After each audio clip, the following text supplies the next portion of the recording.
Welcome back, guys, or if you're new to my channel, this is Automotive Anonymous, and that's my 2023 Mazda MX-5 Miata Club with a 6-speed manual, and obviously it's the soft top. So today's video is a 1-year update video because it's been quite a while since I've given you guys an update on it. I've driven it 14,000 miles, and I think this video could be useful for anyone who's considering an MX-5, who potentially has one within the first year, or anyone else who just likes Miata content, and thank you for choosing to click on this video. So today you can expect to hear about any modifications I've done, any issues I've had, if there have even been regrets, the overall experience, maybe some future plans. So with all that said, let's dive right into it. Starting with modifications, there's really only one thing that has changed since my last update video, if you guys have followed that. But if you haven't, we'll quickly go through all the modifications. But before I do, I first want to mention that this is actually a car that I plan to keep really long term, which means quite a while, not just the typical 2 years I usually keep a vehicle. And thankfully, I have a really practical daily driver, so this Miata really doesn't have to go anywhere because it's not my only vehicle. But the modifications that I've done on this, starting with the front and the rear racing tow straps. They're rated for 4,500 pounds. This Miata did not come factory with an eye bolt hole or anything to tow it with. So although this is basically just jewelry and cosmetics, it is there, it is practical if ever needed, which hopefully it doesn't. The next thing to talk about is the tint. The front windows are 35%, the rear is 20%. I did that just to keep it legal and to avoid any issues down the road. And then the Blackbird Fabworks SCCA Racing approved roll bar. This thing's legit.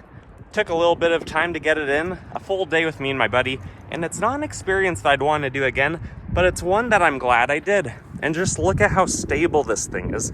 Pretty sure a helicopter could pick the car up from the roll bar because it's about 2 inches taller than the factory ones. It's angled better, and if you roll over, it's going to do a much better job of protecting your head. The next thing in the back is the other racing tow strap. And then custom license plate just for fun because 7,500 RPM is the red line of this.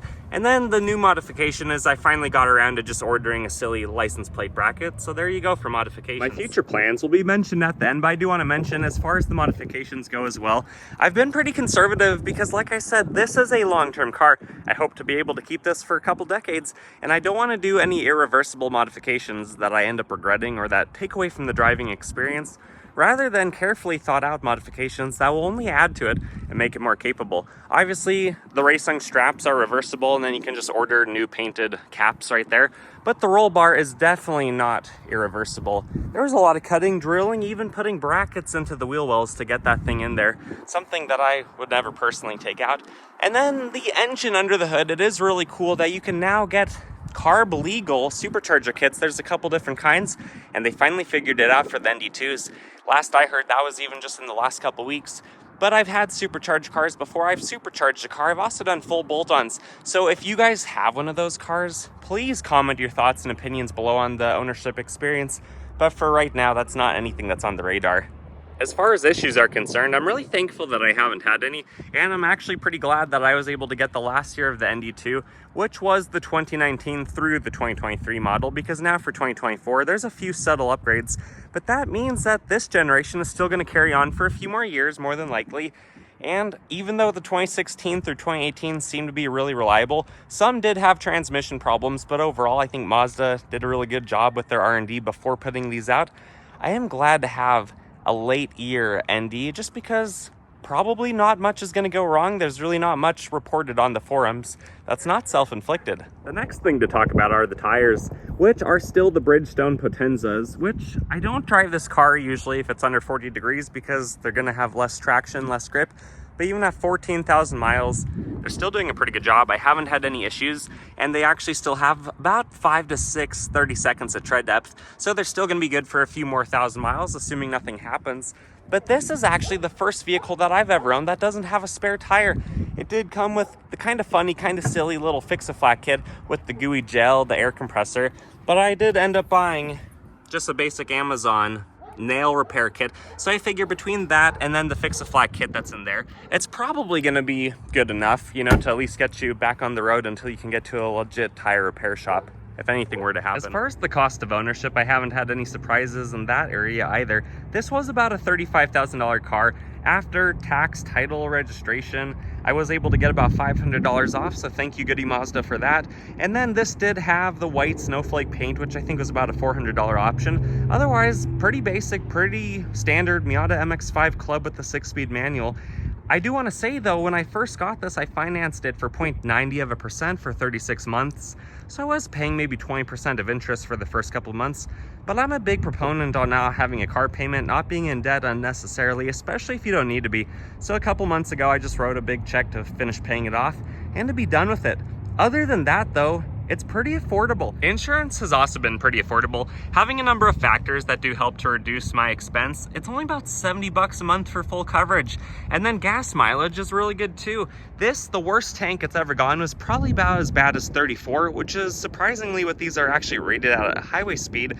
But in my experience, going 80 miles an hour, it'll get at least 34 mpg.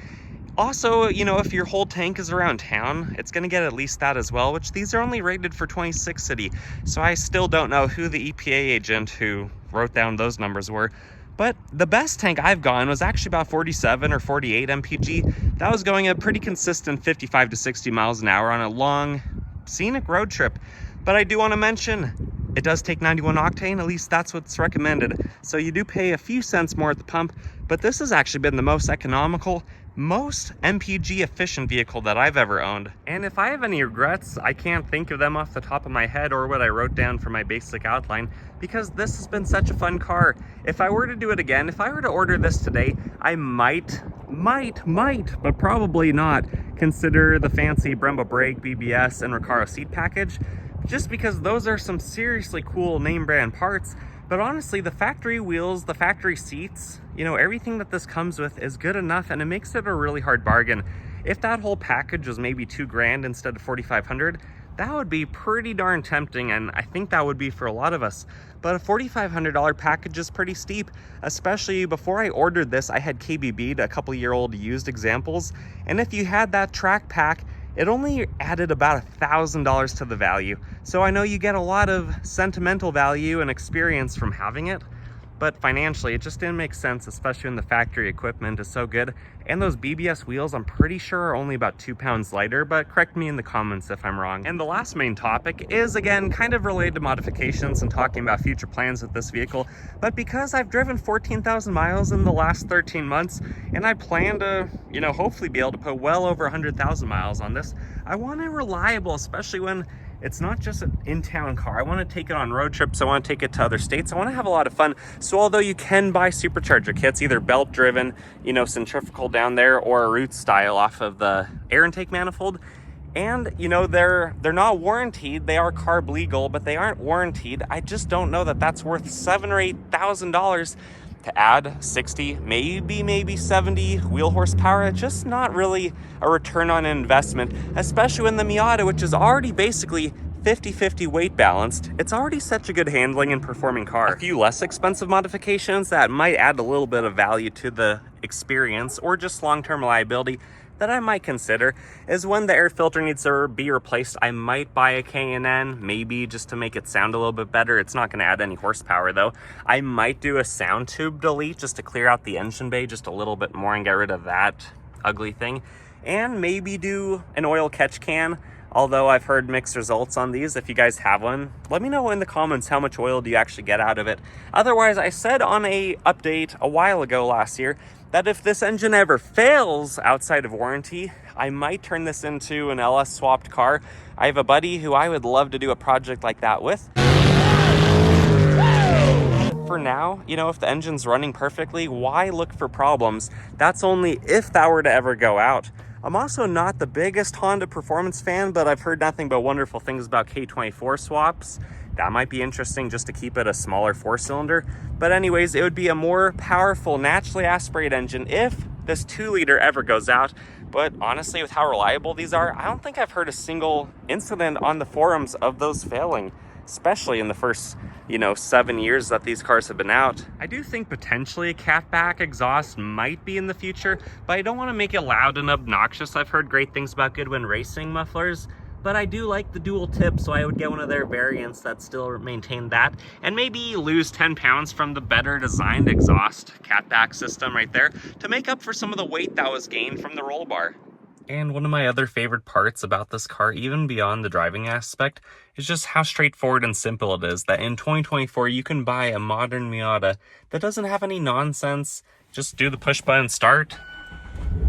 It does the extra little bit of a rev right up front so that it breaks any sludgy oil loose. And then there's no lights, no sequencing for turning off, auto start stop, no other nonsense electronic parking brake. Just put the manual brake down and go. It's that simple. And that's surprisingly uncommon these days. And that honestly just about sums it up. I feel like this video is way too easy to make because Miata ownership experience, especially of this modern one, it's been way too fun, it's been way too easy. You know what you're gonna pay up front for a reliable performance car, but kind of like how the Tesla Plaid with 1,000 horsepower ruined the feeling of performance and acceleration for me, this little 2,300 pound Miata ruined the feeling of a well-balanced car for me. In the last few months, since my last Miata update video, I've driven a ton of other performance cars, some of them with over 700 horsepower, which basically reconfirms what I've said in other update videos about this is the absolute funnest car that I've ever owned, that I've ever driven, and I've driven a couple hundred new vehicles, and a lot of those you can see on my channel.